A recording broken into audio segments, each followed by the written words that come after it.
Well, this is a little more informal than most opening days because we opened yesterday, and it's so different now with, it used to be Midnight Madness and all this. Now we've kind of had a new way of looking at things. But the other part that's different is we went to Spain, so we've kind of, seems like we've been practicing forever. But the good news is I like my team. The first official day was good. Today is day 2, and it's actually good to get back with you guys too. As you get older in this job, you kind of realize that what I learned real early in life: everybody's got a job to do, everybody's got a boss to please, and you and I got something in common. You got all the readers, and I got 600,000 living alums to please. So we both really should help each other a little more than we do. In some ways, I feel like we already have been started. When you go to Spain, and in that Spain trip, I thought we played pretty well. It was hard to get a little bit of a feel because I had so many guys that I wanted to play. So I kept everybody from like 12 minutes to 20 minutes. Most guys played like 16 to 20 minutes, which means you get to see a lot of people. You don't get as good a flow. A little hard to see what they did per minute. So we had to work on some things on that. There were some highlights over there. Jackson Kohler played, very well. Fears was not 100%, but I think 95% back. Booker, one game had 19 in the first half. I don't think I've ever had a player get 19 in the first half. We played really good against a good competition the first game, pretty good against a team that wasn't as good the second game. And the third game, we asked them to, try to get somebody. So they went out and got a Serbian team that had been practicing for 3 weeks, and they were really good. And the score was 115 to 110 or something. We got beat. But, again, we did not play it as a game. I subbed freely the whole time. But I did get something out of that thing. The biggest thing I got out of it is I think we're a lot tougher team than we were last year, but not compared to those guys. I thought we got punked a little bit, especially with our guards. I don't think we were ready for the pressure they were going to put on us, but it's not something that worries me. The workouts have been great all summer. Lorenzo does a great job with the strength and conditioning part of it, and he continued to do that. As I said, Book gained probably 22 pounds. That was big for him. We'd like Trey to gain a little bit more. For the most part, seeing Xavier Tillman and Draymond last week, I didn't have anybody that came in 280. So most of my guys have to gain weight, not lose weight. And we made some progress, a lot of progress with Book, which was very encouraging. The other guys, some progress. Guys like Jackson Kohler, I think, lost about 2 pounds, which was good, but he just leaned his body up, and he's been a bright spot. I think our 2 transfers have both been good. Frankie led us in scoring over there, averaged like 18 a game. And Shimon is physical, big, strong, 7 foot. He can shoot a 3. Still got things to work on, but I was very impressed with him too. Fred's here because the Tigers just started playing. During a game, you got to have your first press conference. Go to my office and watch it. This isn't going to get you much. To the radio on here. Go right ahead. So we got a couple things coming up. I know I said you guys want to watch a half hour, 45 minutes of practice. That's up to you. But we got some great events coming up. We've combined our Midnight Madness with our camp out. I want to know, in all the years I've done the camp out, I think 28 out of the 29, COVID, we didn't do it. I've had different people camp out with us, never, I don't think, a media member. So anybody wants to camp out, I'll supply the tent, maybe the sleeping bag for some of you. I'm probably going to have a little mattress now, but I don't think I would give that to most of you. But it is going to be a heck of an event because we're going to have Midnight Madness earlier. Then we're going to go over and watch the game. We're going to have some TVs outside. We're going to watch the game outside, and then we'll have our little ceremony at halftime of the game, finish up with the game, and then most people that are fans will leave and go to sleep, and the 4,000 or 5,000 students and I, the hopefully 1,500 tents, we'll stay up till 4 in the morning. It's kind of a cool thing. Pray for no rain. It's only rained 2 of the 20-some times that I've done it, and I gutted it out. I'll tell you a funny story. Last year, it started to sprinkle a little bit, and I'm in my tent. It's about 3:30 in the morning, and kids are walking around playing soccer, doing this, doing that. This guy come walking by with his girlfriend, and my tent's right there in the front, and most people know where mine is, and I heard him say, "Yeah, that so-and-so Izzo is probably back home sleeping out." I unzipped the thing, and I said, "No, that so-and-so Izzo's got his butt right here." That poor kid, man, he didn't know what to do, so it was awesome. But so that's going to be exciting for us. I think something different, as we always try. Our marketing people have done a phenomenal job with everything. In fact, look at our football season. I think Jonathan's off to a great start. Tough loss Saturday, but Giles has been good. He kind of reminds me of a Valentine or Winston. Guys when they're young, and you can see the talent they have, and yet experience does matter. And hopefully they grow into the he grows into the All-Americans they did in my sport. But I think if you look at the marketing there, even in our student section has gotten better and better. And so I give a lot of credit to a lot of people, and now it's time for us to hopefully put the next 4 or 5 weeks together. We're going on a trip to Northern Michigan University, and I've wanted to do this for many years, and I finally decided I was going to do it. That's going to be an interesting trip. We'll go up there, trying to do some things in the prison and some things that Mariucci and I did throughout our incredible Division II playing days. So we'll go up there and have an exhibition with Northern, and I'll talk about the schedule and all that things at a different press conference. But if there's a couple questions, I'll answer them now before we go downstairs. I am fired up, though, Fred. I just want you to know. I was on the road a couple times, checking my phone for those Tiger games. I was watching what I could watch. Really happy for those guys. Lions are going to hopefully keep winning. Spartans got a big game this Saturday. Volleyball, the field hockey, or the soccer team's killing it. Great time to be here, Fred. All this great MSU sports and the Tigers. How can you beat that? Hearing about that trip, what is your, excitement level and hope in seeing what Jeremy did over there, and how much has he progressed? He's progressed, but I will tell you this. What I have in those guards, I've been very impressed. Trey Holloman has been phenomenal, and he is shooting it way better than last year, so he can play both. And Jace Richardson is in the same boat. So Jeremy's health is at probably 95%. He still at times maybe doesn't have quite the explosion, but it's coming every day. It's getting better and better. Phenomenal passer, continually working on his shooting. Thank God he's a very good free throw shooter. But yeah, he made some steps. That was good for him. That was one of the reasons we did it, to try to get some guys like that a chance to play. Cohen Carr was the other one that had some incredible plays. We got him in the open court a lot. He has improved his shooting. He's improved his free throw shooting. But what he's really done is he's taken it to the hole even better and put the ball on the floor better. So hopefully those things will lead to some good things. That Spain trip, beyond the obvious camaraderie, in the basketball sense, did it help this team because you can't duplicate that in a week of practice? Yeah, you never know. It's, the middle of August. I think it did, because I think the couple things we did well, we talked about. The couple things we did poorly, turned the ball over a little bit in that last game and stuff.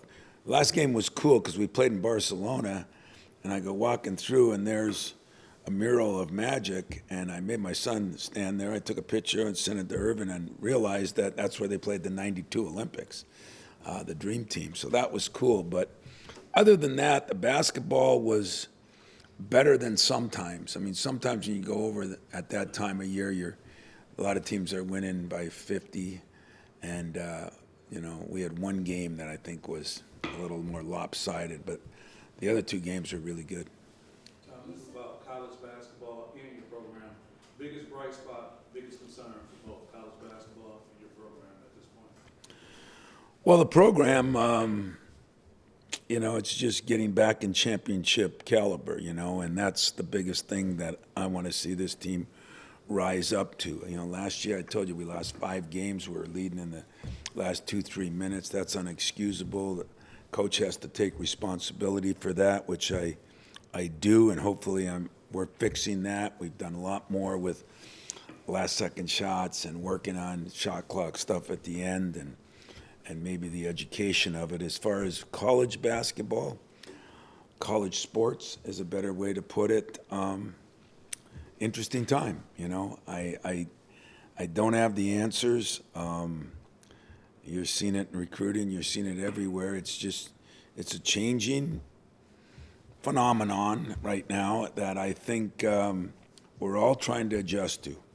I think coaches are, administrators are, fans are, even the student athletes are. And I just hope and pray that we get enough guardrails around it that in any profession, there's got to be some rules.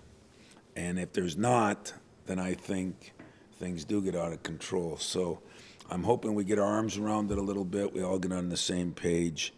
And it's the hardest thing right now from a standpoint of where are we? Doesn't matter as much as where is everybody else. And what I mean by that is I can figure out where we are and what I like and don't like. I don't know where everybody else is because so many teams, there's teams in our league that have 9, 10 different transfers. And so do they fit in? We've seen some teams flourish from it. We've seen a couple of football teams down in Florida go the other way from it. And only time will tell, but it's going to be interesting. When the rankings come out, I don't know how anybody, I talked to Nick Saban about it before he went to the first game. I don't know how anybody knows who anybody's going to be. I really don't. There'll be a couple teams, but there's going to be a lot of changing of the guards as the year goes on, I think. Yeah. And I'm wondering where you see that already. So you think he's a tougher group? Well, we're bigger. Frankie's a lot bigger at the wing. We're bigger there. I think definitely at center, both Shimon and Coop have improved a lot. They're more physical. And I think at the 4, we've got a variety of guys we can go with. But in Book and Jackson, we're Book's more physical than he was, and Jackson's a lot more physical than he was. So I think we're going to be more physical as a team. We have better depth, and now it's finding that go-to guy down the stretch that I think will be key. Yes? I was going to ask about the toughness. Go ahead, I'll have a cookie on you. Yeah, how's the cookie? Great. Okay, so what were you going to ask? I was going to ask about the toughness and who brought the extra but you answered that. So if somebody else wants to start the last question. Year 30, just what was it like, starting practice as a head coach this place? You know what? Had my hip replaced this summer. I don't think that's new news. But, man, I'll advise anybody, I don't care if you're 30, 40, 50, or 60, don't wait too long because I feel so much better. I feel healthier. I feel happier. It's a good thing practice starts so I can get back to being miserable. It's been too good of a summer, But year 30 is a blessing. I talked to a couple of those coaches over the years, like Boeheim and of course Krzyzewski and Roy, and guys that did withstand. Tubby Smith, talked to Tubby not that long ago, and I do. I think it's a blessing. I don't have to be here. I get to be here, and I really do believe that. I hope that all deals are good both ways. This has been a good deal for me both ways. I just got to make sure now that the best is yet to come. And I really believe that. I mean, I think I love where we're at as an institution. You know, I think our president, AD, football coach, you know, myself. I mean, look what Adam's done over in hockey. You know, it's getting to remind me of back in the days, and back in the days were pretty good. And that's the goal for us, to be one of those spokes in the wheel that helps create a real strong wheel. Last one. I guess with the UP trip, how did that come about, and how did you, your first reaction to being able to go back up there? How did it come about? That's the advantage of being a Youper. I called up there and said, I want to play a game up there. And they said, oh, that'd be nice. And I said, I want to play it in the Dome. I don't want to play it at 3,000 seats. I said, I got to have some place where it's an experience for my guys. It's neat for me. Mariucci and I were up there this summer. We went over and spent some time in the Dome. And if you haven't been there, it is an incredible facility. At one time, it was the world's largest wood structure. I don't know if it still is. I think it probably is. Is it? So I called some people I knew up there, and we started the ball rolling. Our people here, LaRonda and her crew over in marketing, drove up there. So we're trying to make it a happening for both. And the tickets went on sale yesterday, and it's been real. I think there's a lot of people here that never been up to the UP. A lot of Michigan State people want to go up probably to see the leaves turn colors, you know, and all the things you get to do up there before the first snowstorm. And my goal is to get there before the first snowstorm. That might happen, it might not happen, but either way, it's going to be cool because when I was growing up, you know, believe it or not, many years ago, my first collegiate start was the fourth game of my sophomore year, and we played Michigan State at home, and on a real game. Gus Ganakis was friends with my coach, and he brought Benny White and Lindsey Hairston and Robert Chapman, and they had a really good team. And we came up there, and we were the sacrificial lambs, but it was great. I mean, the place was sold out. It was packed. There were 5,000-6,000 people in the arena we had then, and so it's kind of like I want to share my players in this entitled world that we're in right now. I want them to see, you know, everybody started somewhere. And I think people see where I live or what I drive, and I'm going to make sure they see where I lived and what I drove and how I went to school. And, you know, I'll never forget the day that I woke up and Paul Harvey, remember Paul Harvey, he had a thing on the radio that northern Michigan, Marquette, Michigan, set a record for the coldest streaking. And I remember streaking was a thing back when 4 below zero. We had people out there streaking. So a lot of good things I remember about northern Michigan. And I just talked to, what's the name from Starbucks? Yeah, and he was with Draymond.